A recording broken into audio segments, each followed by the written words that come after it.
Petrol pump ਵਾਲੇ ਤੁਹਾਡੇ ਨਾਲ ਟੋਟਲ 4 ਤਰੀਕਿਆਂ ਨਾਲ ਧੋਖਾ ਕਰ ਸਕਦੇ ਆ, ਮਤਲਬ ਤੁਹਾਡੇ ਨਾਲ ਅਫਰਾਡ ਕਰ ਸਕਦੇ ਆ, ਅਤੇ ਮੈਂ ਤੁਹਾਨੂੰ ਅੱਜ ਦੀ ਵੀਡੀਓ ਵਿੱਚ ਉਹਨਾਂ ਵਿੱਚ 4 ਤਰੀਕਿਆਂ ਬਾਰੇ ਦੱਸਾਂਗਾ। ਇਹ ਸਮਝਣ ਤੋਂ ਪਹਿਲਾਂ ਤੁਹਾਨੂੰ ਪੈਟਰੋਲ ਪੰਪ ਦਾ ਵਰਕਿੰਗ ਮੈਕੈਨਿਜ਼ਮ ਸਮਝਣਾ ਪਵੇਗਾ ਕਿ ਆਖਿਰ ਪੈਟਰੋਲ ਪੰਪ ਕਿਵੇਂ ਕੰਮ ਕਰਦਾ। ਸਭ ਤੋਂ ਪਹਿਲਾਂ ਆਪਾਂ ਪੜ੍ਹਦੇ ਹਾਂ ਤੇਲ ਪਾਉਣ ਵਾਲੀਆਂ ਮਸ਼ੀਨਾਂ ਬਾਰੇ।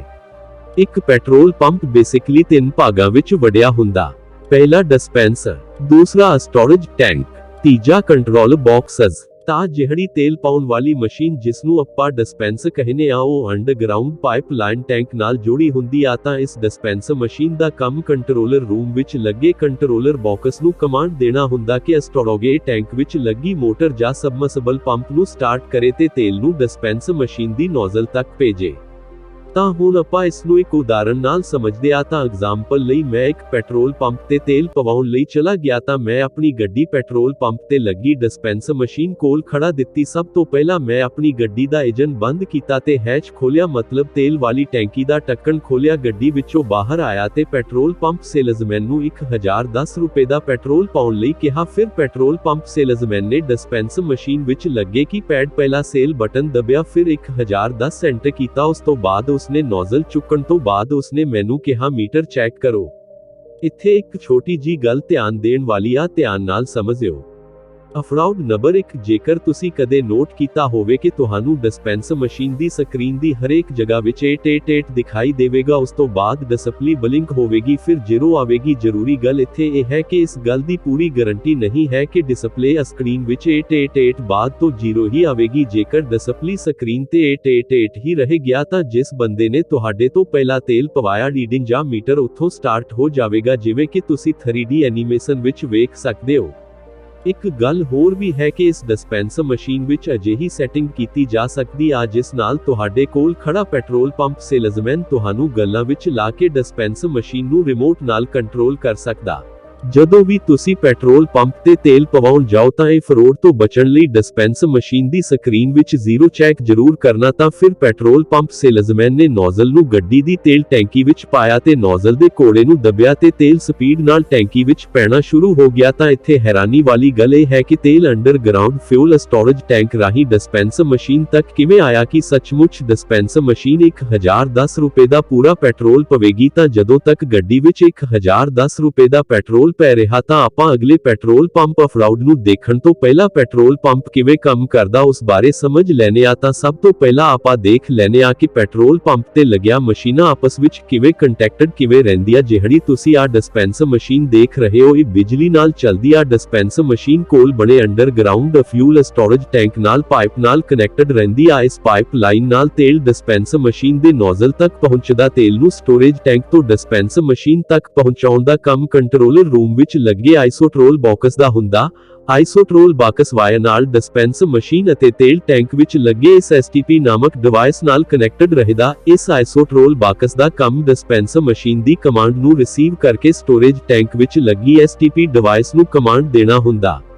ਪੈਟਰੋਲ ਪੰਪ ਸੇਲਜ਼ਮੈਨ ਨੇ ਜਿਵੇਂ ਹੀ ਡਿਸਪੈਂਸਰ ਦੇ ਕੀਪੈਡ ਵਿੱਚ 1010 ਐਂਟਰ ਕਰਨ ਤੋਂ ਬਾਅਦ ਨੋਜ਼ਲ ਚੱਕੀ ਤਾਂ ਡਿਸਪੈਂਸਰ ਮਸ਼ੀਨ ਦੇ ਲੌ ਕੰਪਾਰਟਮੈਂਟ ਵਿੱਚ ਲੱਗੇ ਬੂਟ ਸਵਿਚ ਨੇ ਆਈਸੋਟਰੋਲ ਬਾਕਸ ਨੂੰ ਕਮਾਂਡ ਦਿੱਤੀ ਕਿ ਡਿਸਪੈਂਸਰ ਮਸ਼ੀਨ ਤੱਕ ਤੇਲ ਪਹੁੰਚਾਇਆ ਜਾਵੇ। ਜਿਵੇਂ ਹੀ ਕੰਟਰੋਲ ਬਾਕਸ ਦਾ ਸਿਗਨਲ ਐਸਟੀਪੀ ਨੂੰ ਮਿਲਦਾ ਤਾਂ ਸਟੋਰੇਜ ਟੈਂਕ ਵਿੱਚ ਲੱਗੀ ਮੋਟਰ ਆਟੋਮੈਟਿਕਲੀ ਚੱਲਣ ਲੱਗ ਜਾਂਦੀ ਆ। ਮੋਟਰ ਵਿੱਚ ਲੱਗਿਆ ਪ੍ਰੋਪੈਲਰ ਘੁੰਮਣ ਲੱਗ ਜਾਂਦਾ ਤੇ ਪ੍ਰੈਸ਼ਰ ਨਾਲ ਤੇਲ ਡਿਸਪੈਂਸਰ ਮਸ਼ੀਨ ਦੀ ਨੋਜ਼ਲ ਤੱਕ ਭੇਜਦਾ। ਤਾਂ ਹੁਣ ਫਿਊਲ ਸਟੋਰੇਜ ਟੈਂਕ ਦੀ ਗੱਲ ਚੱਲ ਹੀ ਰਹੀ ਆ ਤਾਂ ਆਪਾਂ ਅਫਰਾਡ ਨੰਬਰ 2 ਬਾਰੇ ਵੀ ਸਮਝ ਲੈਣੇ ਆ। ਇਸ ਗੱਲ ਵਿੱਚ ਕੋਈ ਸ਼ੱਕ ਨਹੀਂ ਹੈ ਕਿ ਪਾਣੀ ਨੈਫਥਾ ਅਤੇ ਵਾਈਟ ਕੈਰੋਸੀਨ ਦੇ ਨਾਲ ਤੇਲ ਟੈਂਕ ਵਿੱਚ ਮਿਲਾਵਟ ਹੋ ਸਕਦੀ ਆ, ਪਰ ਇੱਥੇ ਚੰਗੀ ਗੱਲ ਇਹ ਹੈ ਕਿ ਤੁਹਾਡੇ ਕੋਲ ਇਸ ਗੱਲ ਦਾ ਅਧਿਕਾਰ ਹੈ ਕਿ ਤੁਸੀਂ ਕਦੇ ਵੀ ਪੈਟਰੋਲ ਪੰਪ ਮੈਨੇਜਰ ਨਾਲ ਗੱਲ ਕਰਕੇ ਪੈਟਰੋਲ ਦਾ ਫਿਲਟਰ ਪੇਪਰ ਟੈਸਟ ਅਤੇ ਡੈਂਸਿਟੀ ਟੈਸਟ ਕਰਵਾ ਸਕਦੇ ਹੋ। ਫਿਲਟਰ ਪੇਪਰ ਟੈਸਟ ਪੈਟਰੋਲ ਜਾਂ ਤੇਲ ਦੀ ਸ਼ੁੱਧਤਾ ਜਾਂ ਪਿਓਰਿਟੀ ਚੈੱਕ ਕਰਨ ਦਾ ਇੱਕ ਤਰੀਕਾ ਹੈ। ਇਸ ਟੈਸਟ ਵਿੱਚ ਫਿਲਟਰ ਪੇਪਰ ਉੱਤੇ ਪੈਟਰੋਲ ਦੀਆਂ ਕੁਝ ਬੂੰਦਾਂ ਪਾਈਆਂ ਜਾਂਦੀਆਂ। ਜੇਕਰ ਪੈਟਰੋਲ ਵਿੱਚ ਮਿਲਾਵਟ ਹੈ ਤਾਂ ਫਿਲਟਰ ਪੇਪਰ ਉੱਤੇ ਹਲਕਾ ਦਾਗ ਆ ਜਾਵੇਗਾ। ਜੇਕਰ ਪੈਟਰੋਲ ਸ਼ੁੱਧ ਹੈ ਤਾਂ ਉਹ ਬਿਨਾਂ ਕੋਈ ਦਾਗ ਛੱਡੇ ਉੱਡ ਜਾਵੇਗਾ। ਅਤੇ ਡੈਂਸਿਟੀ ਟੈਸਟ ਵਿੱਚ ਥਰਮੋਮੀਟਰ ਅਤੇ ਹਾਈਡਰੋਮੀਟਰ ਨਾਲ ਡੈਂਸਿਟੀ ਚੈੱਕ ਕੀਤੀ ਜਾਂਦੀ ਆ। ਸ਼ੁੱਧ ਪੈਟਰੋਲ ਦੀ ਡੈਂਸਿਟੀ 710 ਕਿਲੋਗ੍ਰਾਮ ਪਰ ਕਿਊਬ ਤੋਂ 770 ਕਿਲੋਗ੍ਰਾਮ ਪਰ ਕਿਊਬ ਤੱਕ ਹੁੰਦੀ ਆ। ਜਦੋਂ ਵੀ ਤੁਸੀਂ ਪੈਟਰੋਲ ਪੰਪ ਤੇ ਗਏ ਤੇਲ ਦੀ ਡੈਂਸਿਟੀ ਚੈੱਕ ਜ਼ਰੂਰ ਕਰਿਓ। ਤੇਲ ਵਿੱਚ ਮਿਲਾਵਟ ਨਾਲ ਸੰਬੰਧਿਤ ਤੁਹਾਨੂੰ ਇਹ ਵੀ ਪਤਾ ਹੋਣਾ ਚਾਹੀਦਾ ਕਿ ATG ਮਤਲਬ ਆਟੋਮੈਟਿਕ ਟੈਂਕ ਗੇਜ ਇੱਕ ਤਰ੍ਹਾਂ ਦੀ ਇਲੈਕਟ੍ਰੋਨਿਕ ਗੇਜ ਹੁੰਦੀ ਆ। ਇਸ ਦਾ ਕੰਮ ਟੈਂਕ ਵਿੱਚ ਤੇਲ ਅਤੇ ਪਾਣੀ ਦੇ ਲੈਵਲ ਨੂੰ ਆਪਣਾ ਹੁੰਦਾ।